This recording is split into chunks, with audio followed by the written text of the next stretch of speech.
Dear students, आज हम सभी लोग क्लास 9th के सब्जेक्ट साइंस में केमिस्ट्री पार्ट पर चर्चा करेंगे। जो हमारा 9th क्लास है इसमें 4 ही चैप्टर्स हमारे सिलेबस में है केमिस्ट्री के पार्ट में। पहले चैप्टर का नाम है मैटर इन आवर सराउंडिंग्स, दूसरे चैप्टर का नाम है is matter around us pure, तीसरे चैप्टर का नाम है एटम्स एंड मॉलिक्यूल्स, चौथे चैप्टर का नाम है स्ट्रक्चर्स ऑफ एटम। कुल मिलाकर के 4 चैप्टर जो है 9th के सिलेबस में है। तो इसमें मेरे विचार से सबसे प्रथम हम लोगों को एटम्स और मॉलिक्यूल्स की शुरुआत करनी होगी। तो आज हमारी जो चर्चा होगी, जो हमारा डिस्कशन होगा, वो एटम्स एंड मॉलिक्यूल्स पर चर्चा होगी। अब हम लोग जो है एटम्स और मॉलिक्यूल्स पर आज चर्चा करते हैं। एटम्स एंड मॉलिक्यूल्स, अब ये चैप्टर नंबर 3 है, atoms and molecules. Atom and molecules, इस पर चर्चा होनी है। जैसा कि चैप्टर का नाम दिखाई दे रहा है, एटम्स क्या होता है, मॉलिक्यूल्स क्या होता है। सबसे पहले इसमें कुछ बेसिक जानकारी हम लोग लेंगे, उसके बाद फिर चैप्टर के सिलेबस पर चलेंगे। तो एटम्स क्या होता है, मॉलिक्यूल्स क्या होता है। एटम्स किसी एलिमेंट का वह छोटा पार्टिकल, वह स्मॉल पार्टिकल होता है जो हमारी नंगी आंखों से हमें नहीं दिखाई देता है, और जो जिनसे मिलकर के मॉलिक्यूल्स बनते हैं, जो किसी भी रिएक्शंस में बिना टूटे हुए पार्टिसिपेट करता है, वो एटम कहलाता है। अब एटम जानने के पहले हमें एलिमेंट को जानना होगा। एलिमेंट क्या होता है। एलिमेंट जो है इस समय 118 एलिमेंट की खोज की गई है। तो हम बच्चों को सलाह देंगे कि कम से कम उन्हें 30 एलिमेंट का नाम याद होना चाहिए। जैसे ये हाइड्रोजन है, hydrogen, helium, lithium, beryllium, boron, carbon, nitrogen,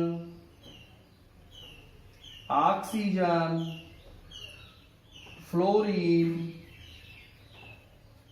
यहां इसका सिंबल लिख दे रहा हूं। ये एलिमेंट के नाम हो जाएंगे और यहां इसका सिंबल हो जाएगा। ये सिंबल है।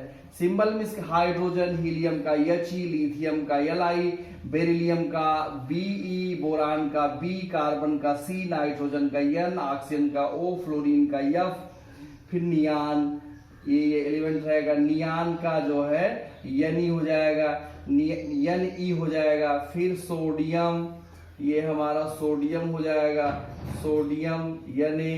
Magnesium, magnesium, magnesium, aluminium, aluminium, silicon,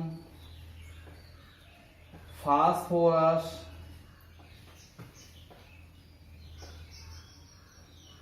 sulphur, chlorine, argon,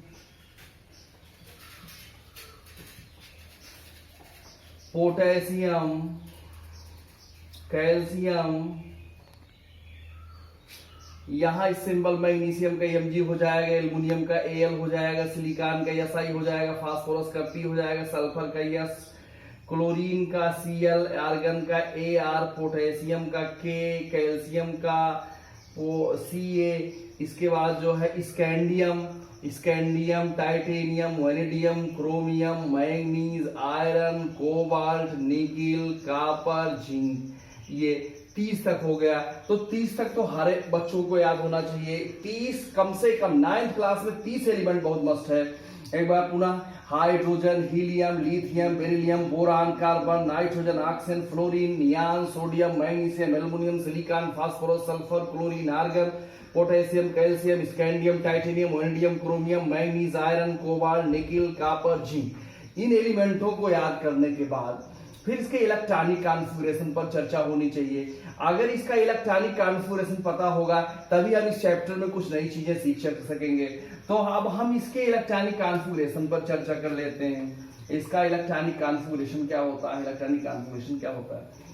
अब इलेक्ट्रॉनिक कॉन्फ़िगरेशन के पहले हमें ये जानना होगा कि ये जो हमारे एटम होता है, मान लेते हैं ये एटम है। अब एटम के मध्य में एक न्यूक्लियस होता है। न्यूक्लियस जो होता है उसमें प्रोटॉन और न्यूट्रॉन होते हैं। ये हमारा न्यूक्लियस हो जाएगा। अब न्यूक्लियस में प्रोटॉन और न्यूट्रॉन होते हैं और इसके बाहर तमाम ऑर्बिट्स ऐसे होते हैं, तमाम सेल्स ऐसे होते हैं, इनको जो है KLMN आदि अक्षरों से जाना जाता है और इन्हें इसमें इलेक्ट्रॉन मूवमेंट करते रहते हैं, इलेक्ट्रॉन चक्कर लगाते रहते हैं। तो इलेक्ट्रॉन किस सेल में कितने इलेक्ट्रॉन हैं, किस ऑर्बिट्स में कितने इलेक्ट्रॉन हैं, इलेक्ट्रॉनों की स्थिति जो है जानने के लिए, इलेक्ट्रॉनों की सिचुएशन जानने के लिए जो सिस्टम अपनाया जाता है उसी को इलेक्ट्रॉनिक कॉन्फ़िगरेशन कहते हैं, इलेक्ट्रॉनिक कॉन्फ़िगरेशन कहते हैं। तो कहने का मतलब यह है किसी भी एटम के सेल, सब सेल, ऑर्बिट्स में कितने इलेक्ट्रॉन उपस्थित हैं, इनका जानकारी प्राप्त करने के लिए जो रूल अपनाया जाता है उसी को हम इलेक्ट्रॉनिक कॉन्फ़िगरेशन कहते हैं। तो अब हमें चर्चा करनी है इलेक्ट्रॉनिक कॉन्फ़िगरेशन पर। Electronic configuration, electronic configuration, electronic configuration के लिए Aufbau ये जर्मन भाषा का एक शब्द है। इसका अर्थ होता है रचना करना या बनाना। तो इसमें जो है क्या होता है, जैसे Aufbau प्रिंसिपल है आपका, तो Aufbau प्रिंसिपल में जो है जैसे ये है एक फिगर के तरीके से, हमारा न्यूक्लियस हो गया मान लेते हैं, और न्यूक्लियस में प्रोटॉन न्यूट्रॉन, ये पहली ऑर्बिट, दूसरा, तीसरा, चौथा। अब ये हमारा पहला हो गया, दूसरा, तीसरा, चौथा, इसको KLMN बोलते हैं। एक वैज्ञानिक थे जिनका नाम बोरबरी था। बोरबरी ने कहा था कि किसी भी सेल में इलेक्ट्रॉनों की मैक्सिमम संख्या जो होती है, मैक्सिमम नंबर जो होती है वो 2n² होती है। where n is number of cell, जहां n कोषों की संख्या होती है, n का वैल्यू 1, 2, 3, 4 ऐसे बढ़ता हुआ चला जाता है। अब जब n का वैल्यू 1 रखते हैं तो 2 × 1 का स्क्वायर हो जाएगा, 2 हो जाएगा। यहाँ 2 का स्क्वायर हो जाएगा तो ये 8 हो जाएगा। 2 × 3 का स्क्वायर हो जाएगा तो यहाँ 18 हो जाएगा, और 2 × 4 का स्क्वायर हो जाएगा तो यहाँ 32 हो जाएगा। यानी पहले सोल में 2 इलेक्ट्रॉन चक्कर लगाते हैं, दूसरे में 8, तीसरे में 18 और चौथे में 32 इलेक्ट्रॉन राउंड कर सकते हैं, चक्कर लगा सकते हैं। तो ये रही कोष सेल की बात होती है। सेल के बाद सबसेल की बात आती है। सबसेल में क्या होता है, सबसेल जो है 4 प्रकार के होते हैं। सबसेल जो है ये 4 प्रकार के होते हैं। इनके नाम है SPDF। अब यहाँ जो है 1s, जैसे पहला नंबर 1 है, पहला कोष सेल है तो पहला 1s हो जाएगा। इसमें 2 इलेक्ट्रॉन है, इसमें 2 हो गए। और इस चीज को हमें विशेष ध्यान रखना होता है कि S में मैक्सिमम इलेक्ट्रॉनों संख्या 2 होती है, P में मैक्सिमम इलेक्ट्रॉनों संख्या 6 होती है, D में मैक्सिमम इलेक्ट्रॉनों संख्या 10 होती है, और F में मैक्सिमम इलेक्ट्रॉनों संख्या 14 होती है। तो अब हम जो है क्या करेंगे, इसे पहला हो गया तो 1s2 हो गया, इसमें आपका 2s2 हो जाएगा और 2p 6 हो जाएगा, क्योंकि 8 है 6 तो 8 होना चाहिए, 6 और 2 प्लस कर देंगे 8 हो जाएगा। और यह हमारा 3s 3p 3d हो जाएगा, इसमें 18 है तो 2 6 10 10 6 16 तो 18 हो गया। ये हमारा 4s है, 4p है, 4d है, 4f है, तो 2 6 10 14 तो टोटल मिला करके 32 हो गए।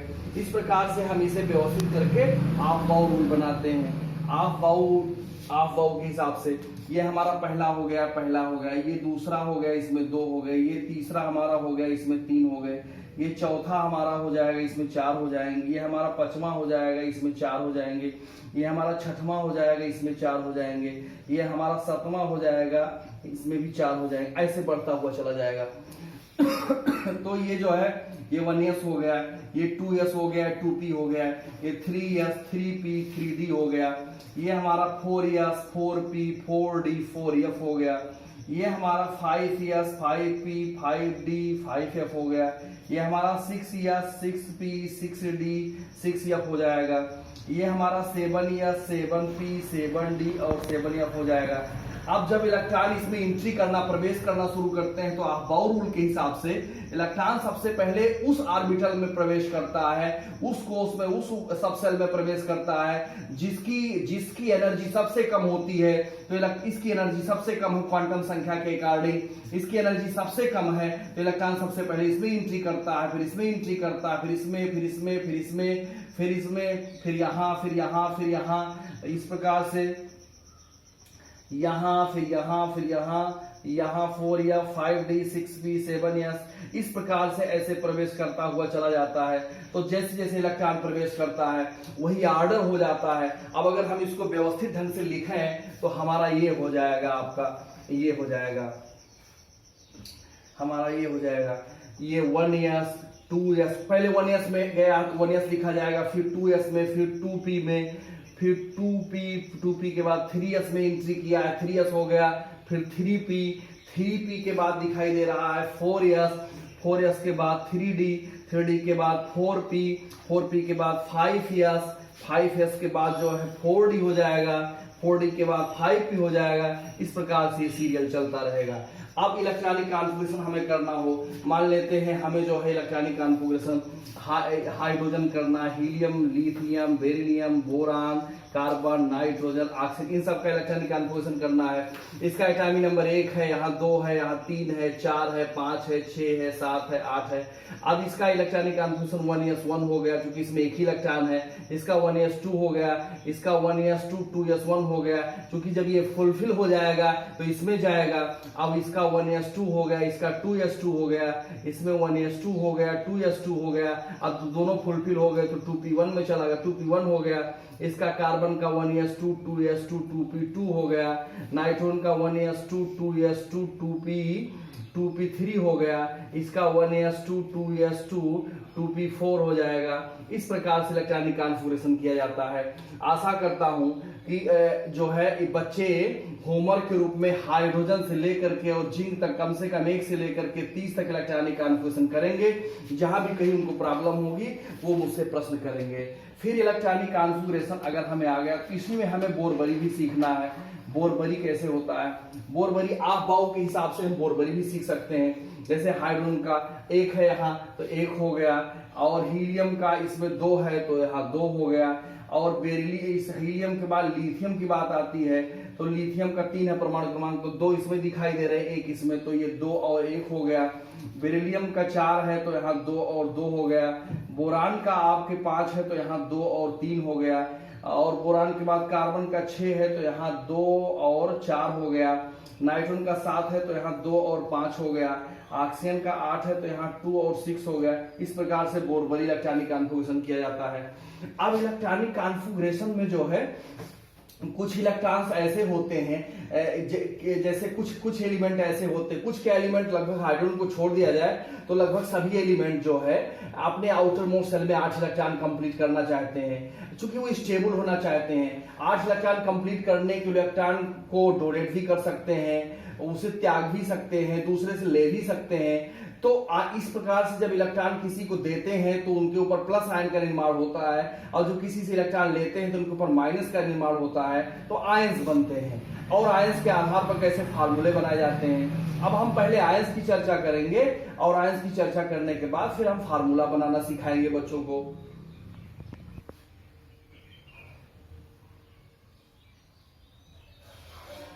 तो हमारी चर्चा अब होगी आयंस। आयंस कैसे बनते हैं। जैसे ये सोडियम है, सोडियम का एटॉमिक नंबर 11 है। जब हमने इसका इलेक्ट्रॉनिक कॉन्फ़िगरेशन किया तो 281 आ गया। अब हम जानते हैं संसार के जितने एलिमेंट हैं वो अपने आउटर मोस्ट सेल में 8 कंप्लीट करना चाहते हैं, तो 8 कंप्लीट जो है सभी एलिमेंट नहीं कर पाते हैं, तो कुछ 8 इलेक्ट्रॉन अपने आउटर मोस्ट सेल के इलेक्ट्रॉन को डोनेट करके, त्याग करके जो है 8 कंप्लीट करते हैं, और कुछ किसी से लेकर के, जैसे ये सोडियम हमारा दिखाई दे रहा है, तो इसको 8 कंप्लीट करने के लिए इसके आउटर मोस्ट सेल में 7 इलेक्ट्रॉन की आवश्यकता है, 7 इसको मिल नहीं पाता है, साथ ही 1 इलेक्ट्रॉन किसी दूसरे दे देता है, तो दूसरे में इसके ऊपर +1 आ जाता है। अब ये क्लोरीन है, इसका एटॉमिक नंबर 17 है, तो ये 2 8 7 है, ये 287 हो गया। अब इसमें आउटर मोस्ट सेल में 1 इलेक्ट्रॉन की आवश्यकता है इसको 8 कंप्लीट करने के लिए, तो 1 इलेक्ट्रॉन जब इसको मिलेगा तभी 8 कंप्लीट करेगा, तो जब 1 इसको मिलता है तो -1 हो जाता है। तो इस प्रकार से आयंस का निर्माण होता है। अब हम देख रहे हैं किस एलिमेंट पर कितने आयंस होते हैं, जैसे या जो है कुछ कंपाउंड्स हैं उन पर कितने आवेश होते हैं, हम उसकी चर्चा कर लेते हैं। जैसे हमें दिखाई दे रहा है, ये है हमारा Mg पर डबल पॉजिटिव है, और एक फास्फेट होता है, इस पर 3- होता है। तो अब हमें जो है फार्मूला बनाना आना चाहिए, हम फार्मूले पर चर्चा करेंगे। ये फार्मूला बनाना आना चाहिए। फार्मूला कैसे हम फार्मूला बनाते हैं, तो अब जैसे इसमें क्या होता है कि आयंस जो है एक दूसरे को ट्रांसफर, जैसे Mg डबल पॉजिटिव है तो इसकी बैलेंसी इसके पास आ जाएगी, PO4 के पास, और इसकी 3 बैलेंसी दिखाई दे रही तो इसके पास चली जाएगी, तो ये फार्मूला हो जाएगा Mg3 हो जाएगा, इसका 3 इस पर आया है, इसका 2 इस पर जाएगा, तो PO4 का होल ट्वाइस हो जाएगा। और है इसे कैल्शियम नाइट्रेट लिखना है, कैल्शियम का संकेत सी है, डबल पॉजिटिव इस पर होता है। नाइट्रेट पर -1 चार्ज होता है। अब हमें जो है इसका फार्मूला बनाना है, तो ये इसके पास आएगा, ये इसके पास आएगा, तो CA1 आया तो ये तो लिखा नहीं जा रहा है, 2 इस पर गया तो NO3 का ये होल ट्वाइस हो गया, ये कैल्शियम नाइट्रेट का फार्मूला हो गया। तो अब जैसे सोडियम सल्फेट है, सोडियम सल्फेट का फार्मूला लिखना है, सोडियम सल्फेट का फार्मूला। तो अभी सोडियम का संकेत Na पॉजिटिव होता है, सल्फेट का SO4 पर डबल माइनस होता है। इसका फार्मूला बनाना कि इसकी बैलेंस यहाँ आएगी, इसकी बैलेंस यहाँ आएगी, तो ये आपका हो जाएगा Na2SO4 हो जाएगा। इस प्रकार से फार्मूला बनाया जाता है। अब हम कुछ एलिमेंटों के आयंस जो है लिख दे रहे हैं, उसको बच्चे जो है नोट कर लेंगे और फिर फार्मूला बनाने का अभ्यास करेंगे।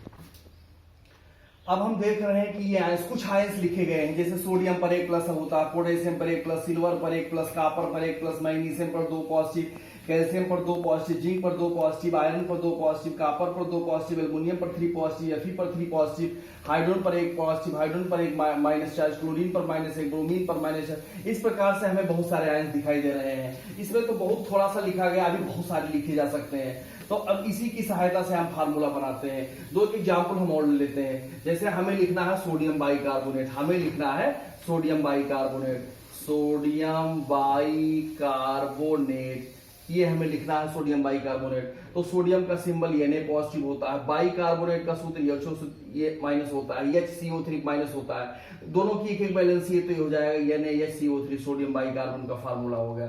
या हमें इसमें से कुछ भी लिखना है, मान लेते हैं मैग्नीशियम नाइट्राइड लिखना है, इसको नाइट्राइड बोलते हैं, नाइट्राइड बोलते हैं।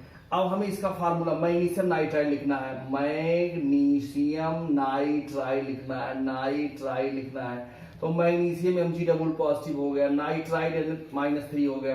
अब इस पर लिखना है तो Mg3 हो जाएगा, N2 हो जाएगा, मैग्नीशियम नाइट्राइड हो गया। इस प्रकार से फार्मूला लिखा जाता है। तो हमें सबसे पहले इस चैप्टर में एटम्स एंड मॉलिक्यूल्स में एलिमेंट का नाम पता होना चाहिए। और एलिमेंट का नाम अगर हमें पता है, अगर हम उसका इलेक्ट्रॉनिक कॉन्फ़िगरेशन कर ले जाते हैं, इलेक्ट्रॉनिक कॉन्फ़िगरेशन चूंकि हमें पता चल जाता है कि उसके आउटर मोस्ट सेल में कितने इलेक्ट्रॉन हैं, तो हमें इस प्रकार पता हो जाने पर कि आउटर मोस्ट सेल में उसके कितने इलेक्ट्रॉन हैं, तो हम आयंस का पता लगा लेते हैं कि इसके ऊपर किस एलिमेंट के किस कंपाउंड के ऊपर कितने आवेश आ जाएंगे, माइनस आएगा, प्लस आएगा, कितने चार्ज आ जाएंगे। और अगर चार्ज हमें पता चल जाएगा, आयंस उसके ऊपर पता चल जाएगा, तो हम फार्मूले का निर्माण कर सकते हैं। इस प्रकार से फार्मूला बनाया जाता है। अब इसमें इसी चैप्टर में एक फार्मूला है, इंपिरिकल फार्मूला कैसे निकाला जाता है, हम उसकी चर्चा करते हैं। इंपिरिकल फार्मूला कैसे निकाला जाता है, मूलानुपाती सूत्र हिंदी में उसे कहते हैं। इंपिरिकल फार्मूला क्या होता है, इंपिरिकल फार्मूला किसे कहते हैं, इंपिरिकल फार्मूला ये कैसे निकलता है, ये कैसे निकलता है। जैसे ये C2H6 है, ये एथेन है। अब इसमें कार्बन और हाइड्रोजन दिखाई दे रहे हैं, तो इसमें अगर कार्बन इसमें 2 है और हाइड्रोजन इसमें 6 दिखाई दे रहे हैं। अब इसको बैठे कर दिया, 2 × 2 2 3 6, ये 1:3 का रेशियो हो गया। तो इसमें कार्बन और हाइड्रोजन का अनुपात 1:3, 1:3 है। तो इसमें CH3, ये आपका इंपिरिकल फार्मूला हो गया। इंपिरिकल फार्मूला, इंपिरिकल का मतलब इंपिरिकल फार्मूला। अब ये इंपिरिकल फार्मूला हमारा हो गया। अब इसमें जो है हम इंपिरिकल फार्मूले का मतलब जो मूल रेशियो, फंडामेंटल रेशियो है, उससे लेकर के जो फार्मूला बनता है उसको इंपिरिकल फार्मूला कहते हैं। जैसे कोई बड़ा सवाल आ गया, एक एग्जाम्पल हम लेकर के चलते हैं। मान लेते हैं एक सवाल दिया गया, इस सवाल इस प्रकार से लेते हैं। जैसे एक प्रश्न दिया गया कि कोई ऑर्गेनिक कंपाउंड है, कोई ऑर्गेनिक कंपाउंड है।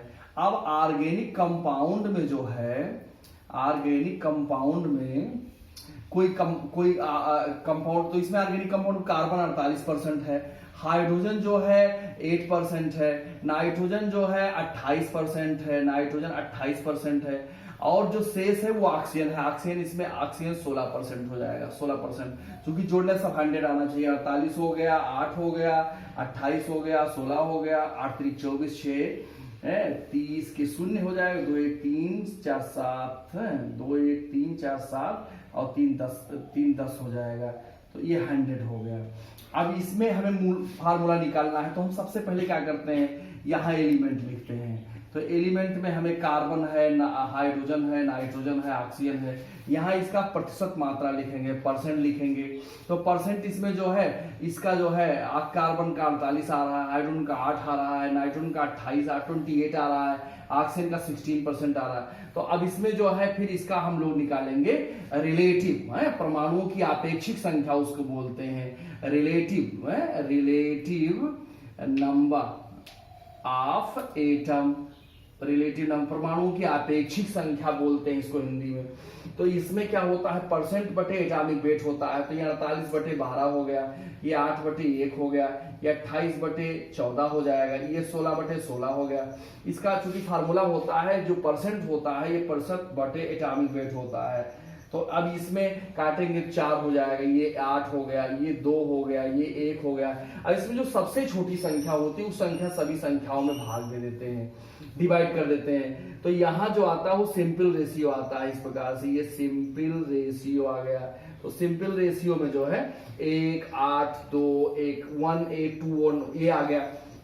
अब इसमें जो है हमें फार्मूला बनाना है, तो कार्बन, हाइड्रोजन, नाइट्रोजन, ऑक्सीजन, इसको सीरियल से लिख लेंगे। इसमें 4, इसमें जो रेशियो आ रहा है 1 8 आपका नहीं, यहाँ 1 क्यों आया, यहाँ 4 आना चाहिए ना, 4 4 8 2 1 हो गया। तो ये C4H8N2O, ये आपका इंपेरिकल फार्मूला बन गया।